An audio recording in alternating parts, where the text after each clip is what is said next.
Hey there, everyone. Welcome back to Utility Sports. Really excited for this video. We're talking about Kevin Durant and some potential trades that we could see maybe Sean Marks and the Brooklyn Nets receiving.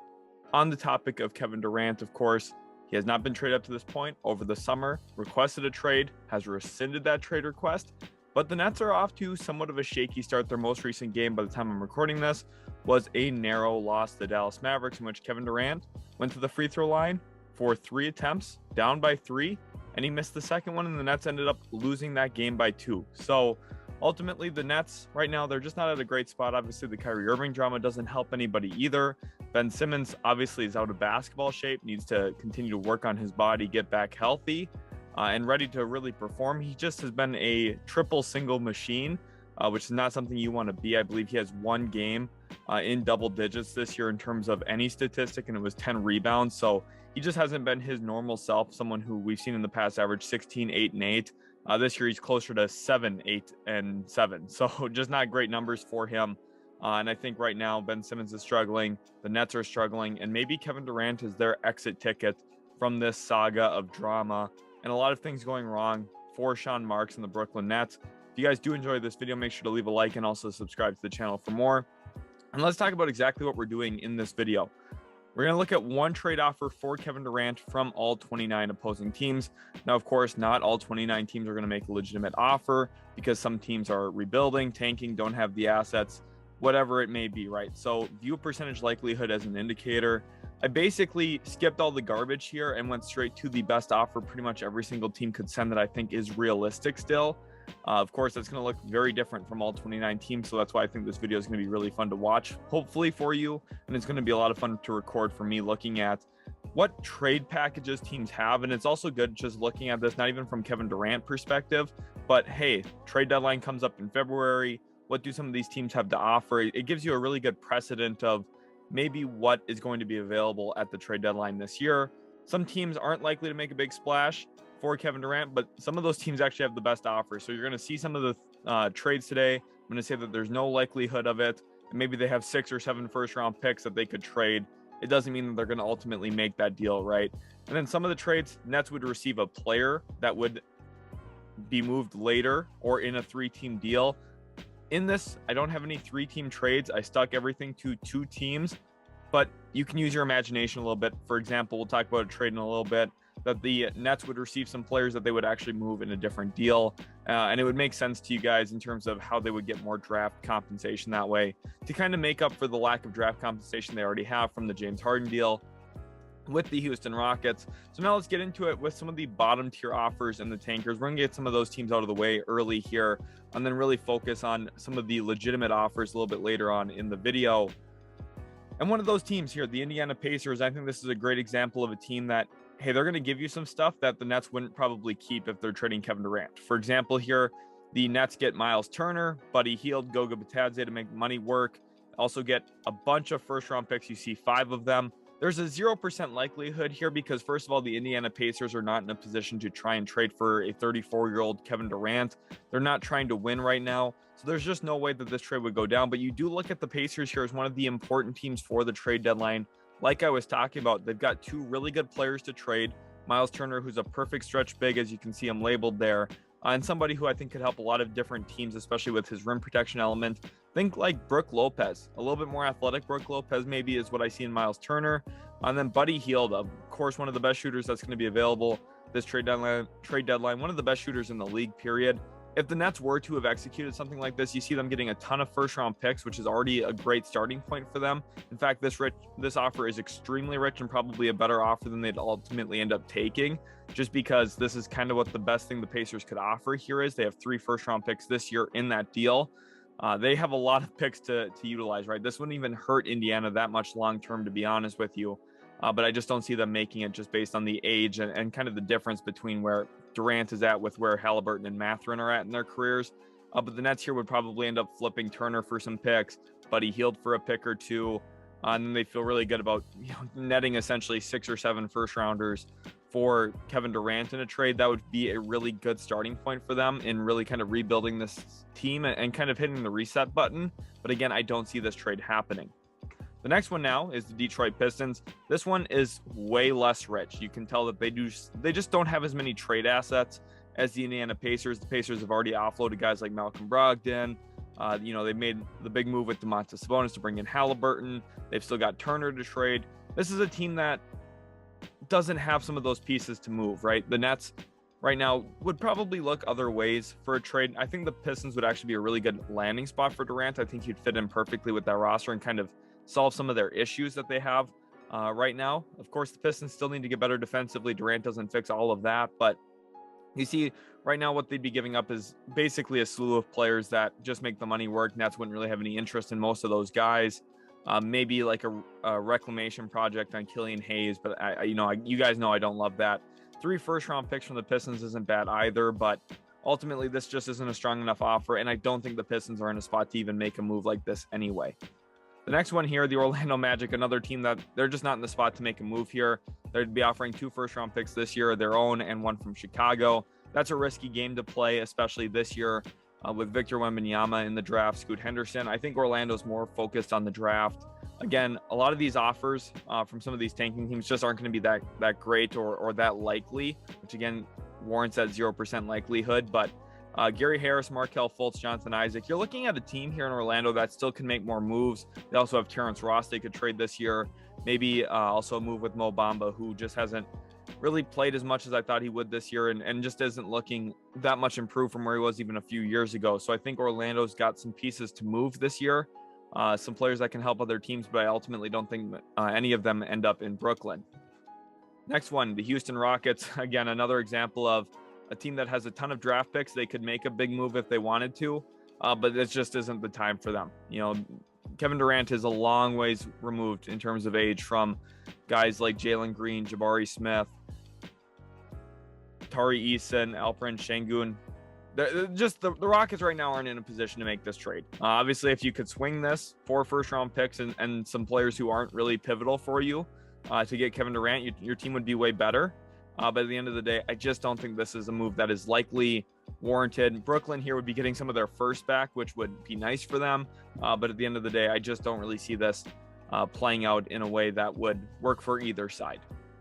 Now at this spot, the Oklahoma City Thunder here looking to make a move, potentially, not really, 0% likelihood here. You see how many first round picks are going out the door though, 7 of them. And the crazy thing is Oklahoma City would still probably have more draft picks than most teams in the NBA.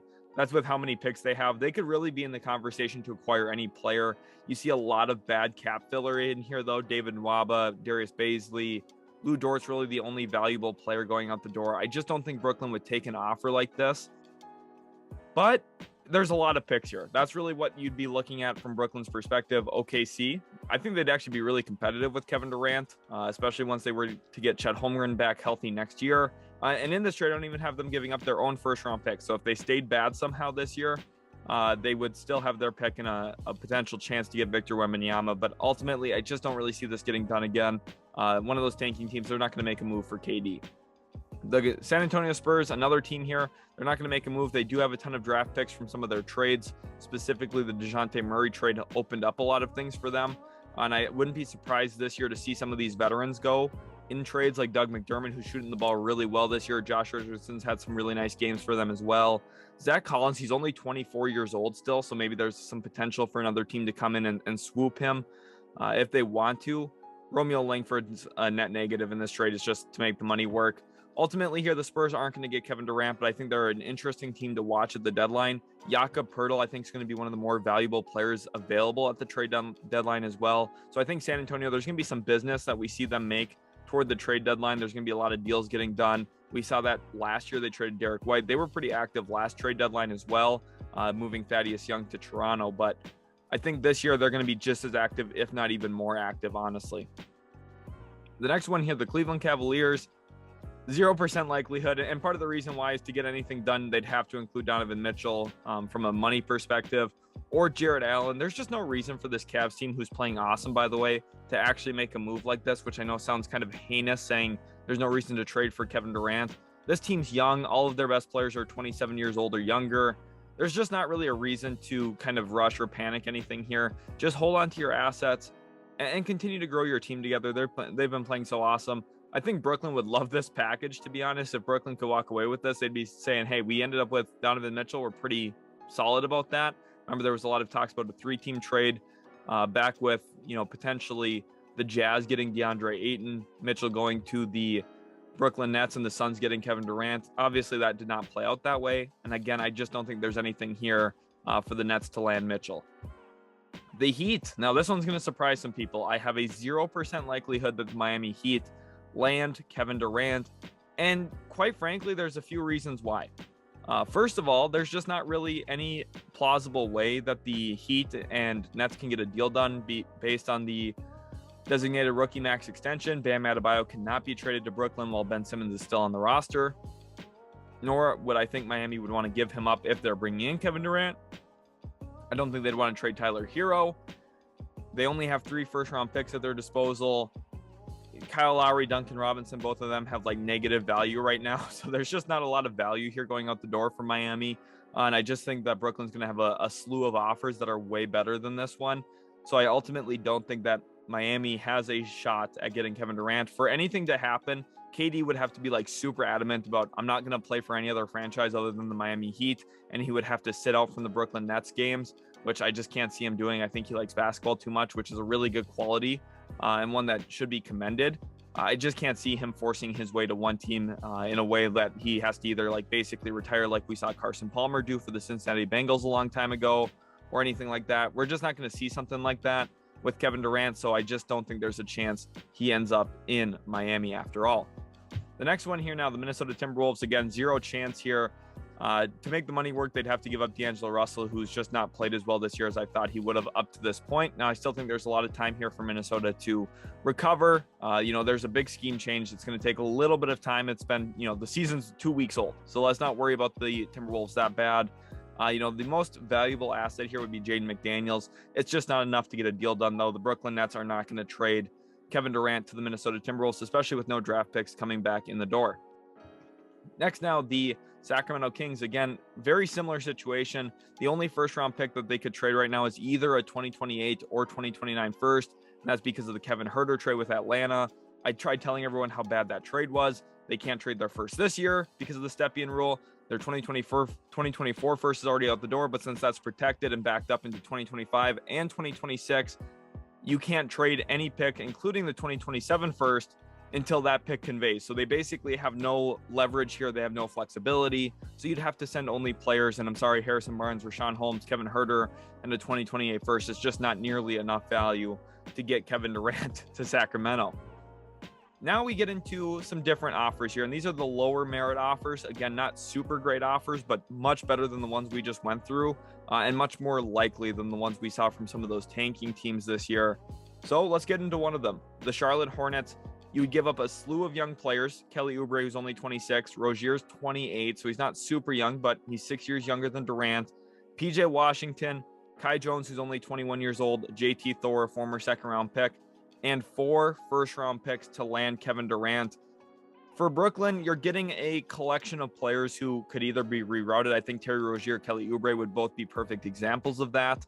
PJ Washington can maybe stick around in Brooklyn. Kai Jones, they'd probably hold on to, and same with JT Thor. Just not a lot of trade value for those guys individually, I would say. Plus, you have 4 first-round picks here. So let's say maybe you're able to move Rozier and Oubre together for a first. You're basically getting 2 or 3 good young players and 5 first-round picks for Durant. Not the best offer on the table, in my opinion, which is why this is a low-merit offer to me. But again, there's some pieces here that you could say maybe Charlotte can get in the door a little bit. Obviously, the whole Miles Bridges situation kind of turns everything upside down there for Charlotte. If Mitch Kupchak were to make this move, it'd be very aggressive. I don't think it's a great move for Charlotte either. I don't think that they should pursue this simply because Kevin Durant's a decade older than their best player right now, LaMelo Ball. So the timeline's a little weird. It's a little funky. To me, I don't love it, but I could see this being a conversation that Sean Marks and Mitch Kupchak could have. But ultimately, I think both sides would be a little unsure if they would actually want to get something like this done. The next one here, Chicago. I think the Bulls would love, and I mean love, to get Kevin Durant. There's no question about that. I just don't know if they have enough here to do it. The Nets would have to really like Nikola Vucevic, or there would have to be a third team in line to take in Vucevic and give the Nets a couple picks, or at least one pick. Lonzo Ball, if he was healthy, I think would hold some value here. his knee and his feet, there's just a lot of concerns for me injury-wise. I just don't know if Lonzo Ball actually holds any net value right now in the trade market. Just looking at his contract, I think that there's a lot of concerns there for me. Patrick Williams is really the gem of this trade. He's the player that there's a lot of perceived upside still, and I think he can grow into that. I think Brooklyn would give him the running way to do that as well. Dalen Terry, I like him a lot as a young player. I loved his game at Arizona. And I think he can be an impactful NBA player, especially with his size. It'd be something nice for Brooklyn's backcourt. They just don't have a lot of size in the backcourt right now, other than Ben Simmons, who basically plays more as a power forward anyway than an actual guard at this point. So you're looking at some okay young players. If Lonzo's healthy, this is a much better offer, in my opinion. The 2023 first, 2029 first are little sweeteners there for Brooklyn. But I just don't think it's enough to get Kevin Durant. It's not as bad as some of the other offers. It's not as bad as, say teams like Minnesota's or Miami's, but there's just not enough here, in my opinion, to get an actual deal done for Chicago. Now here, the Denver Nuggets at this spot.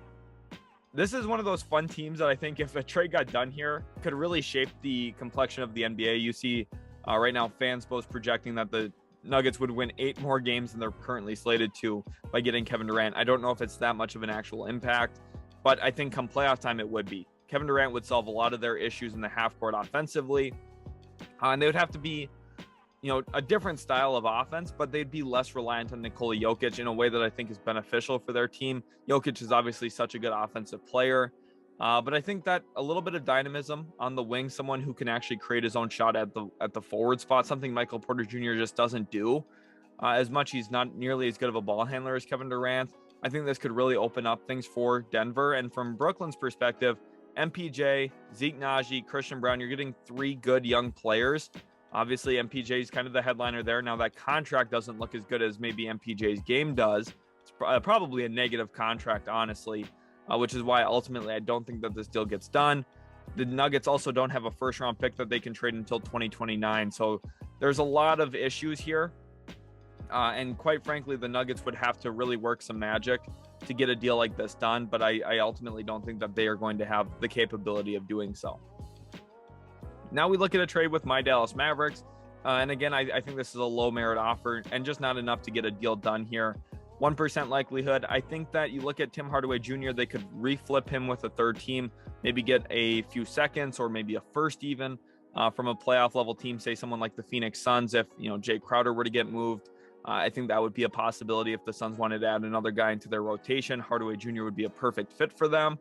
And then Davis Bertans, a negative contract. So again, not going to help really move the needle. Ntilikina was just in there to get the money to work out a little bit nicer. And the Nets here would save $8.5 million, which is part of why this deal would make some sense for them. Right now, they're in the luxury tax. So this would save their owner, Joe Tsai, about $30 million of an actual check that he's going to have to write the NBA at the end of the year.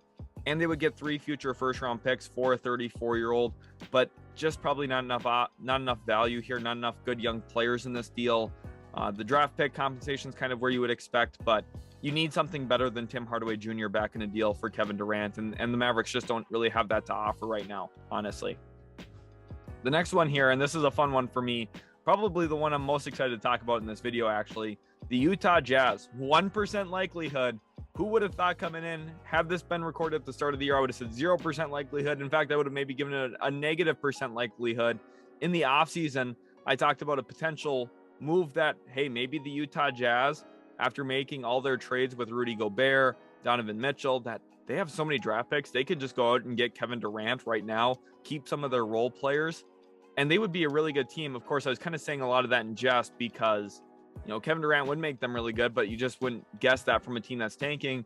Well, they're winning too many games right now. They're first in the Western Conference at the time I'm recording this. They've been really good this year, surprisingly. And to get a deal done, you throw in Mike Conley to get the money to work. Malik Beasley, who they would hate to see go because he's a really nice movement shooter, someone who shoots about 75 to 80% of his shots are from behind the three-point line. Give up 2 young guys in Ochai Agbaji, Walker Kessler. You hate to see those 2 go, but this way, if they make that move, you get to keep most of your rotation that's winning, and 4 first-round picks. The positive here for Utah, they already have so many picks anyway. They won't even miss those 4 first-rounders, honestly. And I even have them keeping their own first this year because right now they actually would be projected to pick lower then Minnesota, which is insane. Not something I was expecting to see this year. And they would get Kevin Durant, which would really help them win more games if they wanted to go that way. Lauri Markkanen's been playing awesome. Colin Sexton, Jordan Clarkson, those two guys have been playing really well as well. They just continue to win games. Will Hardy looks like the real deal at head coach. It's kind of tough for me to say that I hate this trade for Utah, because I don't. I actually think Kevin Durant would make them a really legitimate team. Now, the issue here is it's Utah. I just don't see Danny Ainge making a rash decision like this, where he clearly has plans to tank long term.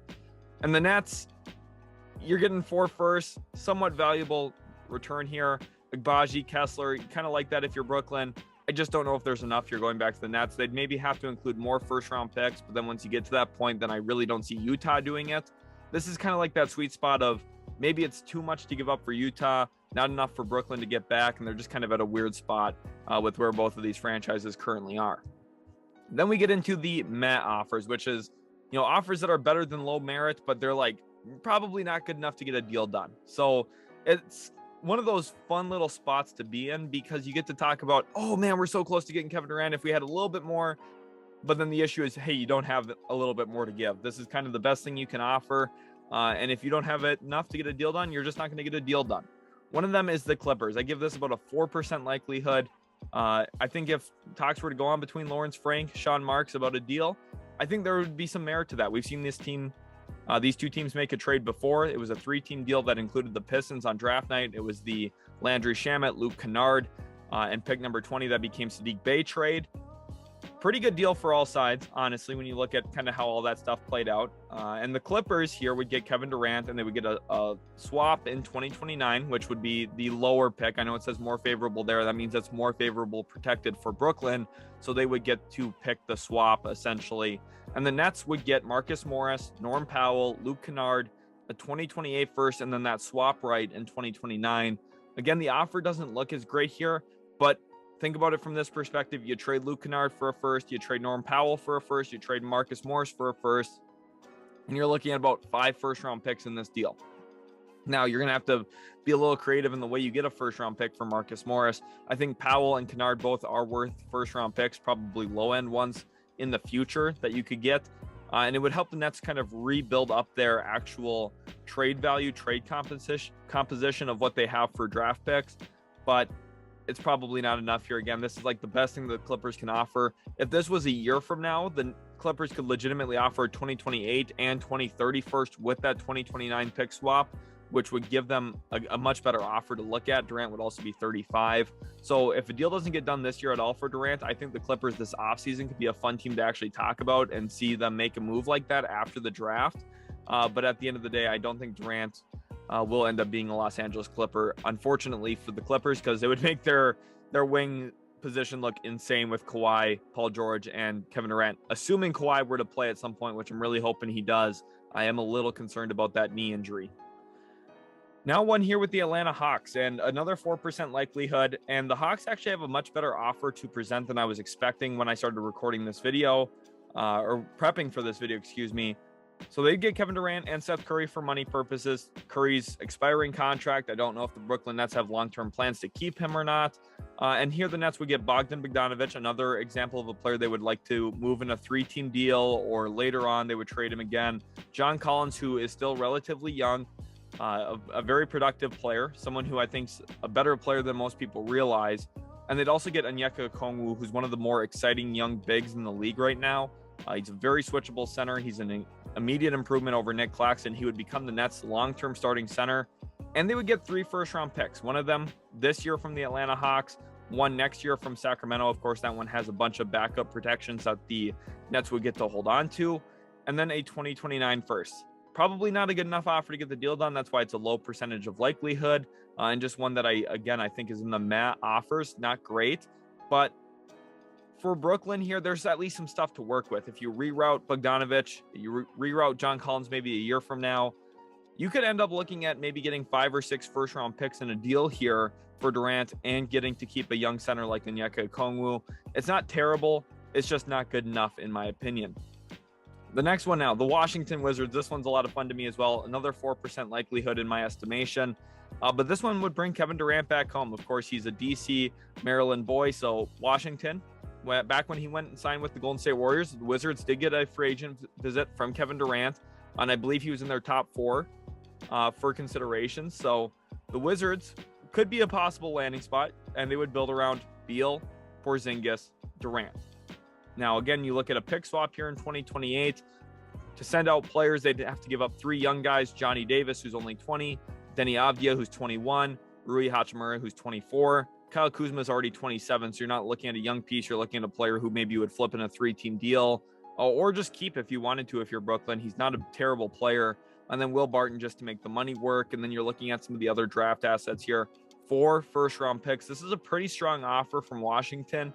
And if you are Sean Marks right now, you'd say, hey, those 2027, 2029 first-round picks, those are going to be pretty valuable from a team here in Washington who Bradley Beal at that point is going to be well into his 30s. Kevin Durant will be nearly 40 years old by the time those picks convey. And in 2029, he'd actually be 41 years old. And then you look at, Kristaps Porzingis, he's already got a lot of miles on his body. He's been injured a ton. He's 27 years old. By the time that some of those picks convey, he's into his 30s as well. So Washington's future would be a little murky if they were to make a move like this, which is ultimately why I don't see it happening. I don't think Washington would pull the trigger. I feel like Tommy Shepard would be a little bit more conservative in an approach than this. But the Nets, if this offer were presented to them, I don't think it's a terrible offer, actually, and one that would have some serious long-term upside. Now we get into some hear me out offers. And these are some of the trade offers that probably aren't great at first glance, but I think there's some merit to them. And I think that they're kind of in the realm of possibility when it comes to a trade for Kevin Durant. And one of the best ones to talk about right away is a trade to the Los Angeles Lakers. For the last year, we've been talking about Russell Westbrook trades. And I think this is one that could maybe work for both sides. The Lakers clearly aren't working. Part of the reason why, they can't shoot the basketball. So what do? You trade one of the least efficient jump shooters in the NBA in Anthony Davis for Kevin Durant. And yes, you heard me right. Anthony Davis, go check his numbers the last 2 or 3 years shooting the basketball. Extremely inefficient on long twos. Abysmal three-point percentage for someone who gets labeled as a big who can shoot the basketball. I'd like to see him actually start to do that effectively. Him and Russell Westbrook nearly have the same three-point percentage for their careers. So if you think Russell Westbrook's a terrible shooter, Anthony Davis isn't far ahead of him by any means. To get the money to work here, you throw in Wenyen Gabriel, get them a little bit closer to the money. The Nets save $6 million, which would end up being about $19 million for Joe Tsai in terms of luxury tax relief, which is important for a team like Brooklyn right now, who's just not winning as much as they should. And the Lakers, this is maybe one of the chances to fix this team a little bit. You turn Anthony Davis, who again isn't a great shooter, into one of the best shooters to ever play in the NBA, in Kevin Durant. And he'd be a phenomenal fit next to LeBron James. We already know he's a good fit next to Russell Westbrook. We've seen those two guys make deep playoff runs together before. Obviously, it's much later in their careers. Not saying it's going to be the same, but with LeBron there, you at least have a better chance than you do with Anthony Davis, in my opinion. And for Brooklyn's perspective, you're getting about 4 or 5 years younger. You're still keeping a premier player in the NBA, at least in the eyes of the media. Anthony Davis is consistently labeled a top 10 or 15 player in the world. Hasn't played like it now for a year and a half, but he gets labeled up there. There's some merit to this offer.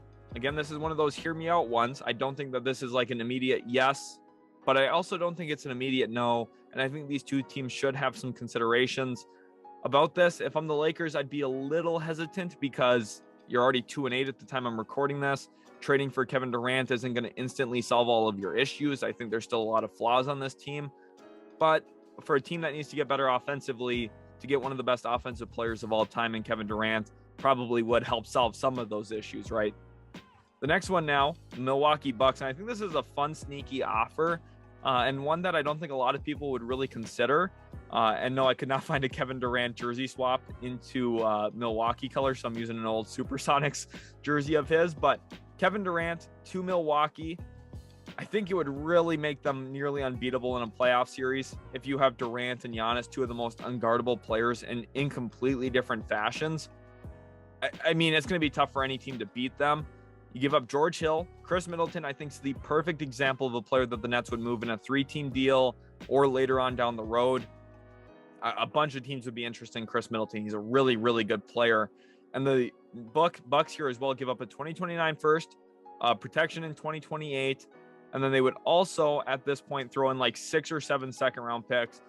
Kind of the required aspect of this trade is some team would have to be willing to give up 2 firsts for Chris Middleton. It would give the Nets 4 first round picks in this deal, a ton of second rounders, and cap relief, which would be important for them still as well. Looking long term, maybe they go into free agency, try and bring in some other pieces and build this thing out while still having draft picks. But again, not super great. This is the best thing that the Milwaukee Bucks have to offer. It would make them nearly unstoppable in the postseason, but I just don't see Brooklyn ultimately making this move. The next one now, the Boston Celtics, and I'm only labeling this as 7% because I think that the Celtics are going to be a little bit more reluctant than everyone else says that they're going to be. I know that there's been some trade discussions about Jaylen Brown to Brooklyn. It's just not going to happen, in my opinion. Especially when you look at the money, it's tough to actually get a deal done here because Kevin Durant makes about $16 million more than Jaylen Brown, which means the Celtics would have to include at least $7 or $8 or $9 million to get a deal done. Here in this one, I have them including Derek White because he cost that $16 million. It would pretty much even out the money exactly. And then I have the Celtics throwing in a 2025 first. This is really the best offer that I think they could realistically present. You get Kevin Durant next to Jason Tatum. You could say you have 2 of the top 10 players in the world. And if you have that, maybe the Celtics could win a championship and it would completely vindicate trading away Jaylen Brown. But the issue here is, what if you don't win a championship? Kevin Durant turns 35 next season, and you're like, wow, we really had Jason Tatum and Jaylen Brown together. We could have had them together for the next 10 years and been a phenomenal team for the whole next decade. And in turn, we traded for Kevin Durant and things just didn't go as well as we thought they would have. And that's why I think the Celtics will not make this move, unfortunately. The Trailblazers here, though, they're going to be aggressive and they're going to look to make a move. And one of the big reasons why that they're actually in this conversation is the early returns on rookie Shaedon Sharpe, who's only 19 years old.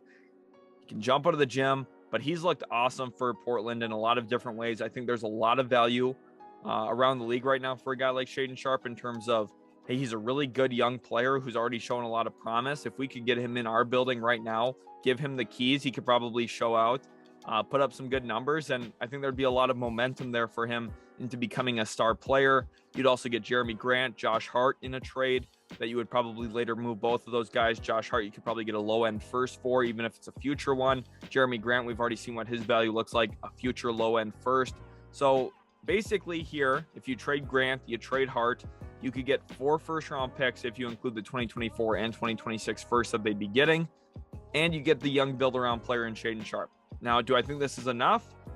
I think it's right on the borderline of being enough. I think that they're just a little bit out, maybe 1 or 2 pieces away, but it's a competitive offer. And for Portland, with how well they played this year, they don't need to panic and make a move, but getting Kevin Durant next to Damian Lillard while still keeping Anthony Simons, Yusuf Nurkic, Nasir Little, you'd feel pretty good about their long-term outlook and their short-term outlook as well. Just the chance of winning a championship with KD, Dame, again, 2 of the top 10 players in the world. You'd have to love their odds, at least going into pretty much every single playoff series with the shot creation potential that they have. I don't know if they'd be good enough defensively. Chauncey Billups, of course, is a defensive-minded coach. But I think this is an offer that there would be some real discussions going on here. And I think it'd be an interesting, phone conversation to listen into to see how Sean Marks is feeling about this. And also listening to Portland's side of things of, hey, they have new management there. They drafted Shaedon Sharpe, the first draft pick of that new regime. Do they even want to give him up? Would he be considered untouchable in a trade? Because he is 15 years younger than Kevin Durant, a decade and a half younger than the player they'd be trading for, which is pretty crazy to think of. But Durant is averaging over 30 points a game this year. So there's a little bit of give and take here both ways, I think. The next one here, kind of similar, but quite a bit different as well. Tyrese Maxey, who's more proven, obviously, as a young player than what we're talking about with Shaedon Sharpe. We've seen him now do it for a year and a half. And I think Maxey is someone who could really legitimately be a build-around piece for Brooklyn if they were to make a move like this. You also get Tobias Harris, who is an expiring contract next season. So you'd have to look at them maybe looking at trading him this offseason and getting some more stuff for him. Matisse Thybulle as well, someone who is considered untouchable in the James Harden trade, just like Tyrese Maxey was. Well, now you see both of these players going out for Kevin Durant. And then also a 2029 first from Philadelphia. Not a super great package in my opinion, but Tyrese Maxey is really the guy that makes this package work. The other pieces in there are so-so. But for the Nets, you might be looking at it and saying, hey, we're getting three good players right now. Maxey, Harris, both starting level. Thybulle's a rotation guy. We're also getting a first-round pick. And Tyrese Maxey maybe can grow, and if we put the ball in his hands all the time, who knows? Maybe he's capable of averaging 25 points and 6 assists this year. And if he does that, you'd have to say, hey, we feel pretty good about what we got in this deal. Again, I don't think it's enough. I think that this is an example of the 76ers being one or two pieces away in a trade for Kevin Durant, but I do like kind of the starting point of where this trade was. They would just need to make something else work here for Brooklyn to probably accept an offer like this one. The other one now, the New York Knicks, I think there's a 10% likelihood in terms of the package that they offer. To be honest, they offer one of the best packages in the entire league. The only reason it's at 10%, I don't really see Brooklyn trading him to the Knicks. If they do that, it's basically recognition of, hey, we're still the little brother here in New York, and our best player doesn't want to play for us anymore, so we're going to send him to the big brother who plays at Madison Square Garden. I can't see the Nets doing that. I really can't. But if they were, this is what the package would look like, and it's a really darn good package. Evan Fournier, whatever, don't care about him. He's just here to make the money work. RJ Barrett, who's on a poison pill provision, which makes it really tough to trade him. But if you do, you have to be getting a player of Kevin Durant's caliber back. They are, so that's why they would at least explore this. It makes things a little bit tougher, but it's possible. Obi Toppin, Emmanuel Quickley. So you're looking at three really good young players here. RJ Barrett, Obi Toppin, who I love his game, and Quickley I think is a really good rotational guard as well. And then you're getting 5 first-round picks. So this offer is loaded in terms of draft pick compensation. The Knicks have so many draft picks that they can make something like this work. And they have some good young players like, Quickley, Toppin, Barrett. And this way, they wouldn't even really hurt their rotation that much. They would still have a hold on guys like Quentin Grimes, still have Julius Randle, Jalen Brunson, still have Mitchell Robinson, Isaiah Hartenstein. They would have a nice collection of pieces still around Kevin Durant. It's not like the Knicks would be trading everybody to get him. They'd just be giving up some of their really good young players and draft picks that who knows if we'll ever see them take anybody. Their MO lately has been trading out of the draft pretty much every single year. So it's possible that we'll continue to see them do that until they actually make a move for a star like Kevin Durant. Another one here now, and this is the Golden State Warriors. I think this is a fun offer to talk about. Kevin Durant and a pick swap to the Warriors. Of course, the Warriors will be getting the lower pick in 2029. And we already know Kevin Durant can work in Golden State. We've seen them win championships. They made 3 finals with him. They won 2 of them. And he was the finals MVP for those 2 teams. So we're looking at a legitimately great player going back to a legit great team who just won the championship last year. The Warriors right now, they haven't been playing great to start the year. And part of the reason why is the young guy's been a little shaky. You look at guys like James Wiseman, Jonathan Kuminga. They just haven't been impacting winning as much as you would hope to see them do. Obviously, it's a tough system to fit into. And maybe this is Bob Myers saying, hey, we don't want to be like the Spurs anymore, like they've been saying now for the last 5 years. Maybe they're going to say, we want to be like the 90s Bulls, and we want to try and win as many championships in a decade as possible. They've already won 4. If they make a trade for Kevin Durant, it's possible to see them win 5 or 6, maybe even 7. And at that point, you get to a conversation of, is Steph Curry the greatest player of all time? That's a legit conversation that I think you could have if they win 2 or 3 more championships, because he'd have as many rings as Jordan, if not more. If he got to number 7, I know that's a long ways out from now, but getting Kevin Durant would help them. Trade Draymond Green here. The Nets would probably try and flip him as well with the third team. Patrick Baldwin's a nice little complimentary throw-in, and 3 first-round picks. Of course, one of them's the pick swap in 2029. And this is a pretty solid offer to send to Brooklyn, who they could sell themselves on. We're going to play some of these young guys. Jonathan Kuminga, we think, could maybe become a really good player. James Wiseman has all the intent, or has all the physicals. You watch him and some of the stuff he does is kind of insane. He jumps higher than most centers in the league. He's got a really good post scoring set. He's just bigger, stronger than a lot of people. He jumps out of the gym, like I said. So Wiseman could be a nice little center for them. And somebody who I think would be, again, their starter on day 1 over Nick Claxton. So the Nets get a collection of players here that could help them long term. Draymond Green is another guy to trade and get more assets for. and 2 real first-round picks, Patrick Baldwin, who is just a first-round selection, and a swap in 2029 is at least a starting point. Ultimately, I don't think a deal gets done here. It's a tough decision to make for both teams, but there's some conversation to be had at least. Now we get into the top tier offers. I have 4 trades here that I think are the best of the bunch, and I think ones that the Nets have to really consider looking to make a move here because these offers are just so darn good. First one, the Memphis Grizzlies, and I think this is one that the Grizzlies really need to push on it and try and act now, and if they get Kevin Durant, they could win a championship as soon as this year. They get KD here. He would be such a good fit next to John Morant, such a good fit next to Desmond Bane. You look at them and you'd say that's maybe one of the best 3-man groups in the entire NBA. Like Ja, KD, and Bane, that's a really good trio to have. You give up Danny Green, who's not going to play this year for the Grizzlies. He's just salary filler at this point. Jaren Jackson, which I know this is going to upset some people.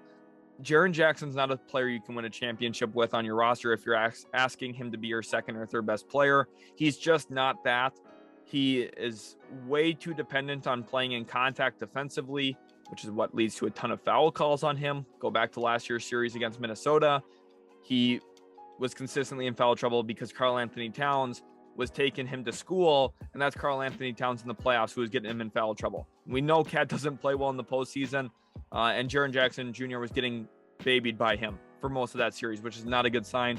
You also give up 2 guys who you just took in the first round this year in LaRavia, Roddy, players that the Nets would say, hey, we could find a role for them. Hopefully help develop both of these guys who they're a little bit older. They're not young rookies. They're both in their 20s already. I believe both of them are 21 or 22. So again, not great in terms of the long-term potential, but I think they're both guys who are going to stick in the NBA for sure.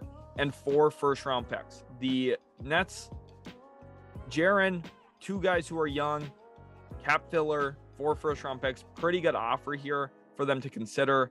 Again, this is about a 15% likelihood. I think Zach Kleiman, I think that the Memphis Grizzlies would need to really make a push here for a deal like this. I think that Kevin Durant could really change the complexion of their franchise. For a team that has never won a game in the Western Conference Finals or further, they need to get there at some point, and they need to do it with John Morant.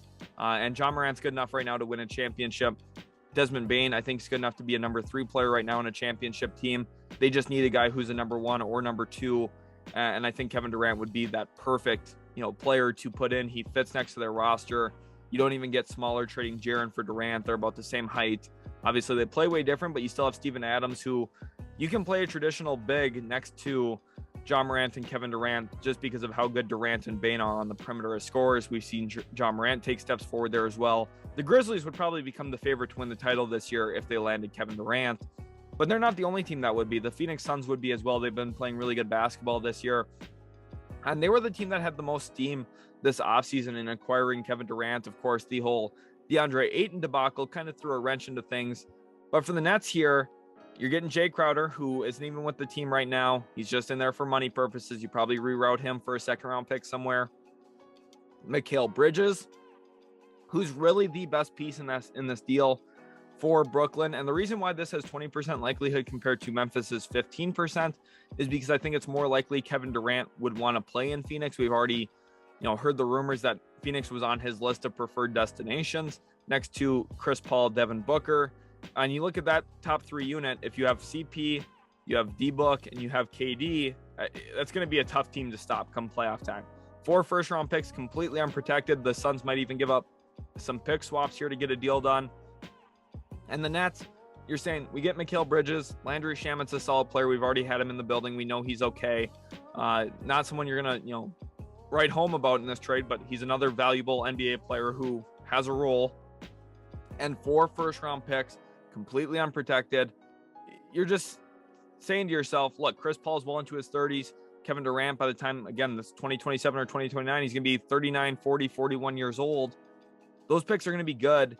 Let's build up our long-term collection of draft picks. Let's try and rebuild this thing up. Mikal Bridges is an awesome young player to have. I don't think Brooklyn would be absolutely terrible if they made a trade like this, especially if they did get Jay Crowder to actually come in and play. They would have an okay team with Simmons, Bridges, Crowder, They'd be really solid defensively all of a sudden, which is something you can't say about them right now. They're one of the worst defensive teams in the league, but all of a sudden you add some defensive talent here in Crowder, Bridges. Hopefully Ben Simmons, again, continues to get into better shape. You could make a legit argument that the Nets could still make a push to be a play-in team. Not exactly where you want to be, but while getting 4 first-round picks, being in that conversation of, hey, maybe we're still a top 10 team in the East, that's not a bad spot to be in, honestly. The next one here now, this is one that I really like. The Toronto Raptors. I thought that they were the front runner. I've changed my mind here while prepping for this video. I think there's one more team that has a better likelihood to land Kevin Durant. You'll see them in a minute. But the Raptors getting Kevin Durant, this just is very similar to Kawhi Leonard 2.0 here. We saw Masai Ujiri aggressively trade DeMar DeRozan in a deal for Kawhi Leonard. They won a championship doing that. That same year, they gave up Valanciunas in a deal to go get Marc Gasol. Masai Ujiri is not afraid of making big moves and moves that, maybe look a little risky at the time. He's not afraid to make those moves. And here's his move this year. Khem Birch, OG Anunoby, Gary Trent Jr., 3 big-time rotation players for Toronto, 3 important players for them, including 2 young wings who last year both scored 18-plus points a game. And I think realistically, long-term, both of them could score 20-plus points a game, especially the moment that they land in Brooklyn. They'd become the 1 and 2 of the offense, assuming Kyrie Irving doesn't play another game for the Nets. Those 2 guys would be focal points. They would score a ton. They'd be really good. They're both good on both ends of the floor as well. OG Anunoby and Gary Trent Jr. are probably 2 of the best players that the Nets could actually get this trade deadline for Kevin Durant. I think that this is a really good value play for Brooklyn if they're able to get something done. Both of these guys have multiple years on their contracts at this point. Plus, you get 4 first-round picks. That 2029 first would be top 10 protected, simply because the Raptors would be saying, hey, look, we're giving up Anunoby, Trent. Let's at least get a protection on that last year. It'll convey to a second rounder if it doesn't convey. And for Brooklyn, again, I think this is one of the best offers out on the table for them. You could also look at potential options of if Pascal Siakam would be available. I think the Raptors would say no at this point just with how he's playing. I also think the Raptors would not even answer the phone if Scotty Barnes is getting asked for. The Raptors are not going to trade Scotty Barnes to the Brooklyn Nets. There's just no way. Scotty Barnes is one of the most untouchable players in the league right now. He's only 20 years old. They just don't have any interest in actually trading him to the Brooklyn Nets or to anybody. So the Nets, if they're going to be realistic here, the best option for them, OG Anunoby, Gary Trent Jr., a ton of draft picks. Khem Birch as well helps them at the center spot. I think the Nets could still be competitive with this team, but you're getting those draft picks in as well. Gives you more flexibility for the future. And now the best offer on the table, the New Orleans Pelicans. And part of the reason why they're so valuable right now, this trade offer, is this guy right here, the 2023 round 1 pick from the Los Angeles Lakers. That very well could become Victor Wembanyama, which is the only reason why the Pelicans maybe wouldn't make this move. The Pelicans might say, we don't want to give that pick up. The Nets say, hey, we'll let you keep Brandon Ingram, Zion Williamson, CJ McCollum if you throw in that pick. And maybe it becomes Scoot Henderson. That's a risk for the Brooklyn Nets to make if they made a trade like this, because it's possible that pick could be number 3, 4, 5, 6, 7, somewhere in there. So if it does, you're not getting Victor Wembanyama, you're not getting Scoot Henderson. You'd say, ooh, that kind of hurts. But you're getting all these other first-round picks. You're getting Dyson Daniels, who was just a top 10 pick in this past draft. I didn't love his game, but I think there's some value still there. Kyra Lewis, another former top 15 pick in the draft. You could look at and say, hey, he's going to be somewhat valuable for us. Maybe we can give him the rock a little bit and see what he can do. He just hasn't really gotten a lot of opportunities in New Orleans, and he just hasn't shown a ton in those opportunities either. Getting an athletic center in Jackson Hayes. You're getting a big-time shot creator in Devontae Graham, who you'd probably flip for a few second-round picks elsewhere. You're getting Jonas Valanciunas, who I believe you could flip as well for maybe a late first or a future first from somebody.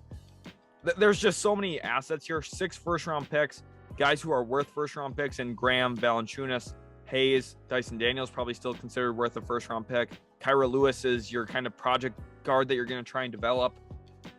This is the best offer on the table for Brooklyn, in my opinion.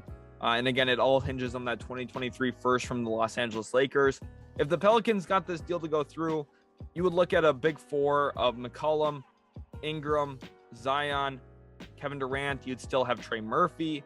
You'd still have other guys in there like Najee Marshall, Herb Jones, who I absolutely love.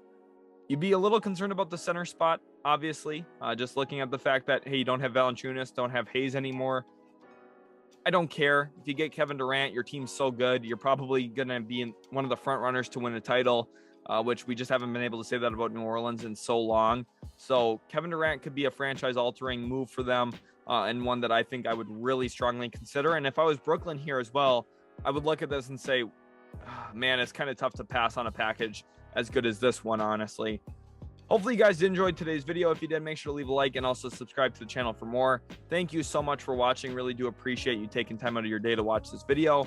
Comment right now in the comment section where you think Kevin Durant will get traded. Again, hit that sub button and we'll catch you in the very next Utility Sports video.